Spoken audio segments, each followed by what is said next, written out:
Good morning, Dual Coast fans. Hope everybody's doing well out there. We got Russ with a different background this morning. He looks like he's doing well over there. He's all hyped up. Yeah, I'm on Coke. I'm on Coke this morning. Not that kind. That's right. That's right. Yeah, Well, hanging out in Big Modesto, California. that's My right. mom's house. Russ a little bit up north this morning. Different setting for him. Hope he's doing well over there. How you Yeah, feeling about that? absolutely. I got to bed at a normal time that I normally try to go to bed on Monday nights, because obviously I got to get up around 4:45 in the morning. Yes. And so, going to bed, I was hanging out with my mom, my son. My son went to bed about like 9:15. We stayed up because we were watching the World Series, baby. Woo! Russ, why are we staying It's up? incredible.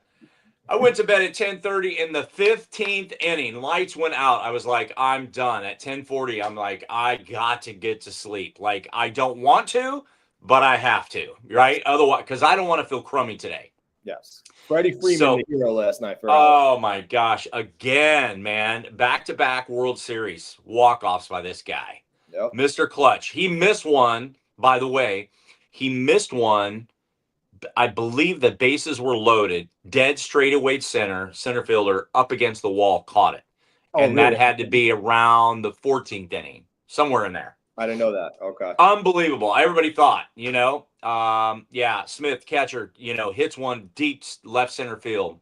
Thought it was a walk-off. No, it was caught at the wall. It was just a lot of drama last night. It was one of the greatest games. I mean, you're talking, this game started at Pacific time. It started at like 5:15. 5 o'clock. You Yes. know, Yep.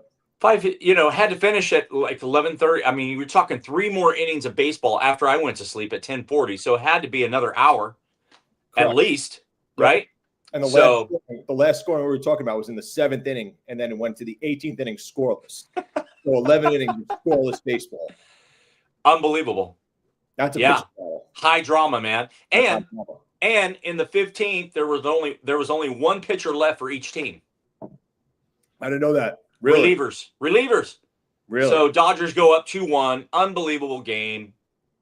When I went to bed, Ohtani was 4 for 4, 4 multiple base hits, 2 home runs, 3 intentional walks. I don't know what he did after the 15th inning, but unbelievable. Dodgers up 2-1 now. Dodgers up 2-1, baby. That's how we start Dual Coast today. That's it. Personally, I don't know who I'd like to see win because I have a hate for the Dodgers. But secondly, Toronto knocked the Yankees out. So it is it's a sour, bittersweet game for me, I guess you'd say. Yeah. I hear you, man. That's it. No, and the thing about it is we kind of touched on this a little bit, and we'll transition here, but we kind of touched on a little bit behind scenes, backstage before we got on here. We were talking about the mental fortitude because today we were supposed to have Ryan Phillips on for part 2. He's got the flu. He's in bed. He's got to fly to Thailand tomorrow. And I don't know if you've ever been sick on an airplane, but that flight. The thing about it is if you're flying 3 hours and you're sick, okay, the end is going to be near very, very soon in 3 hours. You're flying to Thailand, you're going to be on that plane for a very long time. And the last thing you want to do is have the flu. So we will bring back part 2 at another time. We'll record it. We'll get Ryan on and we want to hear the remainder of the story. But thinking about last night's game, transitioning this morning into what? The mental mindset to be able to play 18 innings in a World Series game. The mental fortitude to be able to handle the pressure moments. There were so many, for anybody watching the game, there were so many opportunities for either team to score after the 9-inning regulation part of the game, right? There was and it's just pressure. The mental mindset to be able to handle that is unbelievable. And, we talked last week and fill us in, Dan, what happened last week with Ryan and our talk in part 1, for anybody that missed it, kind of go back and recap a little bit of that. And we're going to talk a little bit about the mental mindset today. Yeah, so let's do a little recap. So last week we had on Ryan Phillips. Ryan's a speaker. He's an advocate for brain gut health. He's a TEDx speaker, like I just said. So he had an interesting upbringing, we'll say. So he was a big time hockey player. He played in the professionally hockey in Canada. Right. Kind of got caught up a little bit in the drug scene at a young age. He started moving a lot of drugs across the border from the Canadian border into the United States, and he actually got caught, and he spent, I believe it was 500 some odd days in jail, right, Russ? Yes. Mm-hmm. 500 some odd days in jail. So he actually came back out and started playing professional hockey again. And I think that actually took a lot of mental fortitude to get back into the game, to start playing again. And then he formed himself into this big time speaker and advocate.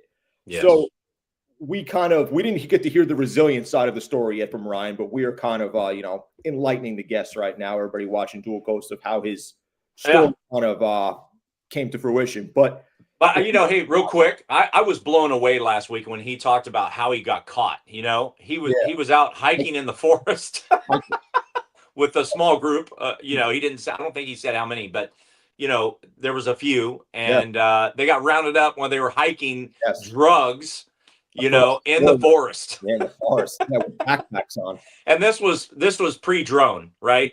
Pre-drones. He did say he was good at it, and it sounds like he was good at it. Yes. Most people get pulled over in a truck or a van or a car, but he got pulled over hiking. On a hike. On a hike. Oh my goodness. Yeah, but in all seriousness, I think to be in that setting of being incarcerated for that amount of time, and then to be able to come out and still excel in life, I think took a lot of mental resilience from him. I think took a lot of mental fortitude, because not everybody could do that. No. Not everybody could do that. Not everybody could play in a World Series game for 18 innings. Not everybody could come out of incarceration for 2+ years and then say, I'm going to go back at this. I'm going to figure out how to, turn my life around right away. Yeah. That's hard to do. He had this mindset that he was, he saw, and I was saying last week, actually, on the episode, it's understandable how he kind of fell into this, because he was at an extremely young age. He was vulnerable. He didn't know if he was going to make it to the NHL at a young age. He was playing extremely high-level hockey. There was a lot of pressure automatically with that. Right. And then he saw that he could make money in the NHL, but he also saw a life where he was making money right away with friends that he developed who were in the drug scene. Yes. And he said, okay, I see this money. I see it's available to me. I have the friends to do it. I'm going to take this opportunity. Yeah. At a young age, you're susceptible to that type of thing. You could say, wow, how do I develop this lifestyle? These guys have a ton of money. They're living the life like I could get this right now. How do I do this? Right. And that's exactly what he did. And he took that opportunity, and that's understandable at a young age. You see that. It's not always presented to everybody. But I think to come out of that, I think took a lot out of him, like from a mental standpoint. I don't think everybody could have done that. I don't think everybody could have accomplished that. And it really says a lot about the guy, honestly. And, I think he probably, Russ, I'm going to tie it back into the physical right here, but I think he probably developed a lot of mental fortitude from playing hockey at a young age. Absolutely. Having that skill set from playing at those high-level games, from playing under that pressure, scouts watching, possible NHL development. I think he probably developed a lot of the mental skill set that he had, that he kind of carried with him into that incarceration period from sports. Yes. You agree with that? Yeah. And the thing about it is like, he had that kind of pressure, right? Being recruited at such an early age. But, there's in a whole different way. We all carry some sort of pressure, whether it's our job, it's our family, it's succeeding at school, right? Whatever it may be. But, there are so many things that are out there that we feel the pressure, and then oftentimes we give in to that pressure. Sure. Right? We give into that. And, he gave into it in that kind of setting that was lucrative, cash-based drugs, and, so he felt the pressure on that at such an early age. Right. And, so as individuals, we've got to build up within us the resiliency to be able to turn away from those things, or to feel like we can be able to handle the situation, right? If we're coming into a test, or we've got to, we're going into a job promotion and we've got to go into an interview, or with family, with kids, the kids feeling like they have to succeed at a high level. There's all different types of pressure. And how can we handle that from a mental standpoint, right? Yeah, absolutely. It's at all levels from an early age, right? As 100%. parents, we put pressure on our kids, right, to Yeah. succeed. Yeah, that's absolutely true. Yeah. Resilience is never built in calm water. It's always built in storms, right?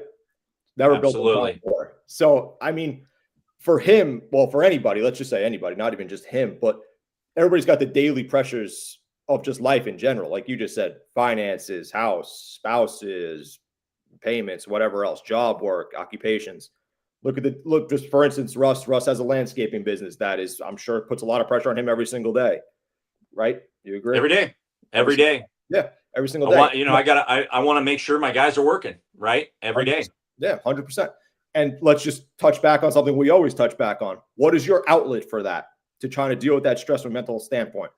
You tie movement. Movement. You tie in the movement, baby. Movement. Absolutely. Yeah. And I think that actually ties in. I mean, I don't know what Ryan's standpoint would be on this, but I think he would probably agree that a lot of success and a lot of coming out of the mental strength is developed from physical attribute, from movement.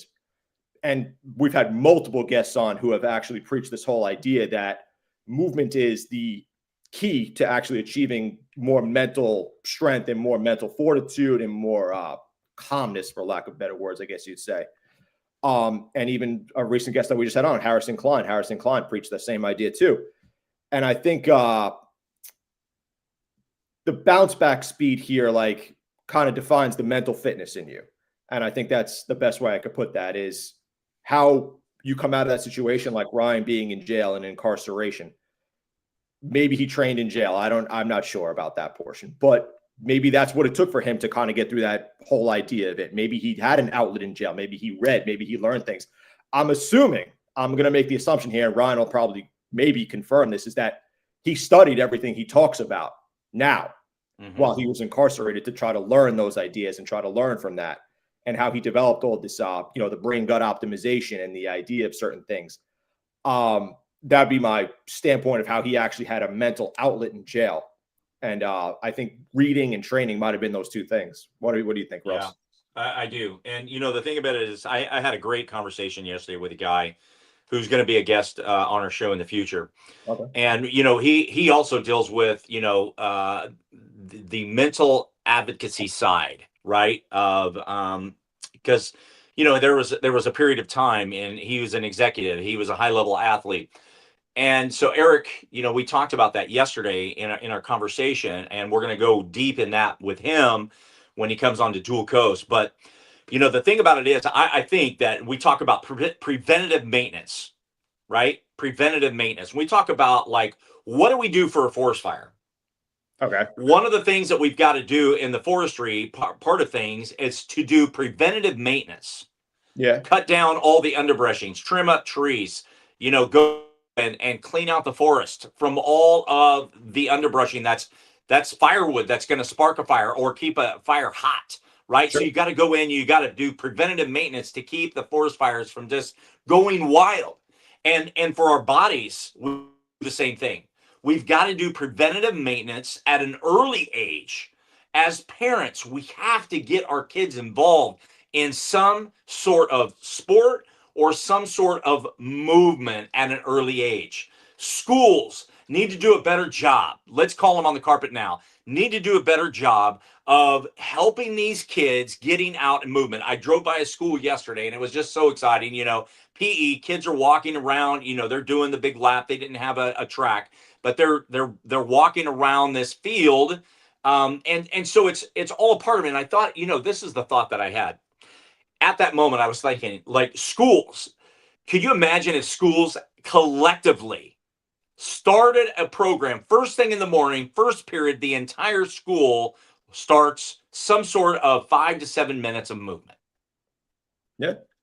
First period, every class, doesn't matter what class it is, 5 to 7 minutes. Now, cold is you can't go outside because on the East Coast, you got freezing, you got snow, you got all that kind of stuff. But if they just did a little bit of exercise to get the body moving, the mind moving, like preventative maintenance, these are things that we need to be doing in our homes and our lives and our schools and our business, because it's so important, so that we build up within us this ability to know the importance of movement in our life, because something happens from a young age to adulthood to where we lose sight. A lot of people lose sight of the body and how the body affects the mind.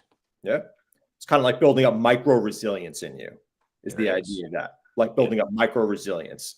So the idea that you want to physically kind of develop a mental strength is the way I'll put that. Yeah. You create movement in you or movement with others around you in order to develop this mental strength. And I think it's a daily practice. And we've preached this many times on Dual Coast, but I think daily practice in that idea develops that micro resilience, like you're saying. If these kids were presented with a movement to start the day, that may put them in a better mind frame automatically. Because I know when I used to go to school, it used to be really early in the morning. You'd get there, you'd be dreading the whole day. You didn't have any type of movement. You sat in homeroom, then you went to class. You took a test or whatever like that. There was no movement to start the day. Now I start the day with movement, but you don't have that opportunity when you're at a younger age because you got to do what you got to do there. Right. And then it's a, kind of where do you go from there is how I'll say that. Like, okay, I start this day up. My movement feels good. Now mentally, I'm like, okay, I feel better. I can conquer this. I could conquer that. I think those daily habits that you build up give you that mindset to kind of take on more. Yes. I think that's the best way to put that. And just touching back again on Ryan, I'm sure when he was in jail, he wanted to skate every single day. I guarantee it. Yeah. I guarantee he wanted to play. I guarantee he wanted to escape because I guarantee he wanted that somewhat of an escape, that mental strength, that physical attribute to him to develop that mental strength again. I bet he wanted to skate. I bet he wanted to train. I bet he thought about how he could be resilient. And I guarantee you he wanted to be on the ice every single day because that's ingrained in him. One, loved hockey. Two, and that gave him the physical attributes that he wanted in order to develop mental fortitude. That's right. So I definitely think that movement, and Ross preaches movement every single day into people. I think that movement is a key to success here as far as building up mental strength. Totally do. Yeah. It's preventative. It helps us to be resilient, and it helps not only our bodies but our minds. And we get clarity, we get production. There's a feeling of being a calmness to deal with, like when anxiety builds within us or depression starts to set in. Yeah. Being able to get outside into nature and to move and to walk is one of the combatants to really dealing with these kinds of things and really falling deeper into those kinds of things. Yeah. I mean, it's just you get out in the fresh air, the nature. Doesn't matter what it looks like. If you're in the city, find a park that you can walk around. I know the winter is coming, so snow and cold, rainy days. So you got to find another way, another means, because I know people, especially in the East Coast or even the Midwest, like our buddy Jared, who's going to be a guest with us next week. Yeah. He's in Minnesota, and he goes, we're getting ready to go into like 7 hours of dark. Like, you know what I mean? Like, it's just like, or maybe I said it the wrong way, like, 7 hours of light or something, but it's dark most of the time. Like, let's say out of the 24 hours, 7 of them are dark. 17 of them are dark. Which weighs on you. That weighs on you mentally. It weighs on you mentally. I mean, here we see it in New York already that, it used to get sun would set at 8:30, 8:45. Now it's pitch black. It's 7 o'clock. Yes. So, that's, to me, I wouldn't say it weighs on me totally mentally, but it's a little bit of a drag when you get out of work and it's pitch black out and you go to work in the pitch black. You don't see the sunlight all day long. Yeah. So, that kind of weighs on my my mental hypertrophy, for lack of better words. We talk about muscle hypertrophy all the time. That weighs on my mental hypertrophy. Yeah. My brain, mentally, I can't get stronger because I don't see that sunlight. And I talk about this all the time at work. I would love to see a study for the Western and the Southern states' mental health versus the Northeast and the Northwest, type of idea, where in Seattle and Washington, it rains all the time. The Midwest and the North, Montana, all those areas, Minnesota, it's cold. It gets dark quick. It's dark a lot of hours. The Northeast, they have their summertime. New York gets very hot, but it only for about 2 months. And then the sun starts to set a lot earlier. It gets colder out. Like right now, it's about 40 degrees out already. So I would love to see a study with the Western states, Southwestern states, and the Southern states versus the North and the Northwest, just as far as mental health, because we even have had guests on here who talk about seasonal depression. And I think that is a big, I truly think that is a big culprit to a lot of people's mental health is seasonal depression. Because let's just be real. When I'm in Santa Cruz, I feel better because it's beautiful out all the time. And it's, you can hit the beach and everything. Summertime in New York, I love Long Island summertime. I love going to the beach, being outside. And then that mindset shifts a little bit away from you because you get something taken away that you can't control. Right. There's no control over it unless you move, I guess. But really, that's a little bit easier said than done. But there's no control over it. And I think like kind of that. And then how do you rebound? How do you deal with it? How do you bounce back? What do you do? And I think something I reach out to all the time is movement, because that's something that makes me feel better. Going to the gym, getting outside, even though the weather's a little bit inclement. But I still think that helps you kind of be resilient. And I think that just that physical movement, either in the morning or the midday or the late night, whatever you want to call it, just getting out there, doing something, those daily habits kind of develop that mental strength. Yeah. And, for the people that are out there that might be struggling today, with depression, anxiety, or anything like that, this is something that oftentimes it gets so deep that you are going to have a very difficult time recovering on your own. Yeah. So the most important thing for each one of you that may be listening that are in that right now is to reach out. You can reach out to Dan or I, but I would really recommend getting some help. Yeah, you know what I mean? Yeah. Because it's something that you don't want it to get deeper into your life. Yeah. But the most important thing that we can encourage you is to get outside and start moving your body. That is really the most important, and just breathing in that fresh air. And if that is a challenge physically, start with something small and build up, right? But the most important thing is that you get help, you do the right things that you're supposed to, that you should be doing. And we encourage you, but reach out to us, but if you need deeper help, then, get somebody that a therapist or whatever that can help with you, to get past this depression and anxiety and the mental framework of mind that is a struggle for you, that's keeping you locked into life. Yep. And you got to move out and move beyond that. Yeah. Yeah. I'm just going to parlay on that real quick. Yeah. I want to talk about that. So there should always be a balance between toughness and emotional openness is what I think. You need to also be open about certain things. Everybody wants to be the tough person, or I could get through this. I have the strength. I can do this. Sometimes you need to reach out for that help. It's not always that you need to be tough and tougher and tougher and tougher and tougher. Sometimes you need to be emotionally open also.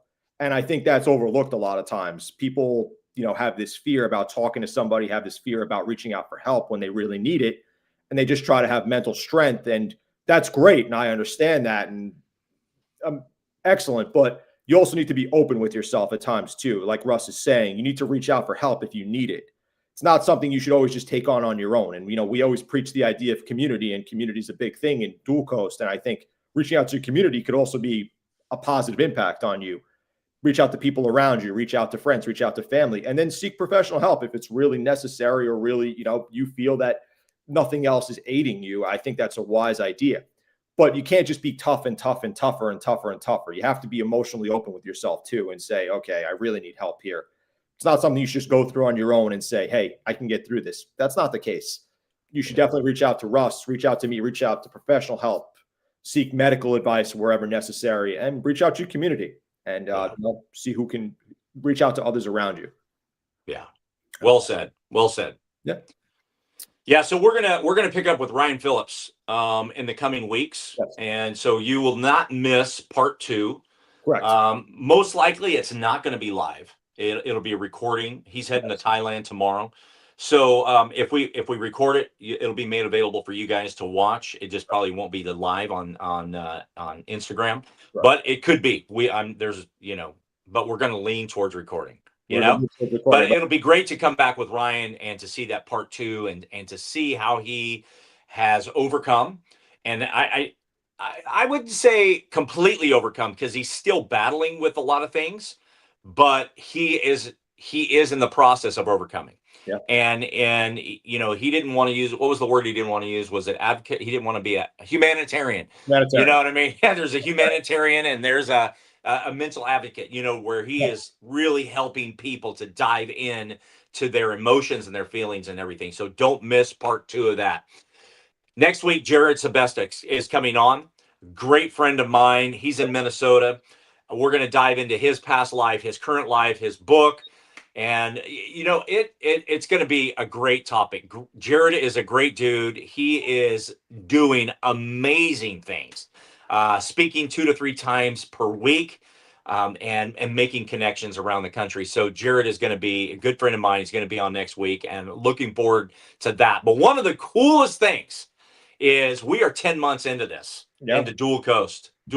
So in January 10th, we're going to have an anniversary edition. You want to tell us a little bit about it? Yeah. So January 10th, we're going to have a 3-hour episode, probably be around 3-hour episode. Yep. Of a different segment for each guest who has previously been on the show. So what we're going to do is we're going to start early in the morning, and we're going to have each guest do about a 10-minute segment. Hopefully we keep it a little bit under that, but we'll see how we do. And each guest is going to kind of talk about Dual Coast and their experience with Dual Coast and what they've been doing for the past year and how we've been doing for the past year. And a little bit about, how they've reflected on Dual Coast after they were on the episode, what they've seen with us, our progress, things of that nature. So every single guest is going to be on for a couple of minutes with us. We're going to do a big live stream. It's going to be live on Instagram, live on YouTube the entire time. Obviously, will be recorded as well for your listening purposes. But it's going to be great. And we're going to talk to each guest that we've had. Hopefully everybody, that we've had comes and, does their 10-minute segment or a couple minute segment. But it's going to be great. January 10th, Saturday morning. And we'll hope to see you guys there. Yeah, it's going to be fun. Yeah. It's going to be fun. Yeah. So, it's been 10 months into this, almost starting our 11th month. And I got to say, a couple of months ago, Dan, hit me up and he's like, dude, you're not going to believe this, but we're like in the top 100 of mental and physical wellness podcasts. We're in the top 100. And then just a few weeks back, he's like, dude, you're not going to believe this. We're number 54. Like, we're climbing the ladder, baby. And, it's, Dan and I can tell you this, we have never had not one discussion about ratings, about being in the top 10, about being number 1. That was never our topic of discussion. But believe me, for all of you who come out and watch us every week, whether you watch us live or whether you watch us on a recording, we so appreciate you.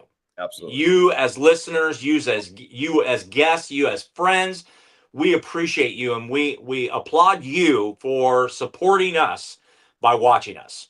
And our whole goal, there are 3 things that we desire in this podcast: to inspire people, to motivate people, and to educate people. And our guests are doing that. We have had some tremendous guests on here, and we continue week after week after week. And yeah, we've had little bumps in the road, with, people not being able to make it, like today, sickness, things happen. We understand that. But, the beautiful thing is you get to see the 2 of us. That's right. And we get to have fun together. So we're all about Dual Coast. We are Dual Coast. That's right. And so, so thank you so much for watching us. Thank you for elevating our numbers, even though we are not numbers oriented. We are about inspiration, motivation, education in the mental and physical wellness part of our podcast. So thank you so much for an amazing, amazing first year. Absolutely. Couldn't agree more. Guys, thank you so much for listening. Please keep checking us out. YouTube, Spotify, Amazon Music, Apple Podcasts, available on all social media handles at Dual Coast Podcast. Thank you so much for listening. And, just to reiterate what Russ just said, we had no idea we were going to be in the top 100 for the next 20 years type of thing. So we didn't really expect those type of numbers. But thank you so much for listening. We really appreciate every single person who, tunes into this, listens on Spotify, listens on Amazon, Apple. Thank you so much. We're talking about possibly developing, even going into iHeartRadio and a couple of other handles, but we'll talk about that in the near future. But again, thank you so much for listening. And, we'll see everybody next week with Jared Sebesta. And as always, Russ. Dual Coast. Dual Coast. What do we say at the end? It's not about wellness is not about perfection, but it's about progress. So make sure that every day you have progress. Don't work for perfection. Nobody's perfect. Nobody's going to live a perfect life. Nobody's going to live a perfect wellness path and a journey. But the most important things is take steps of progress. Absolutely. See you everybody next week. We're out.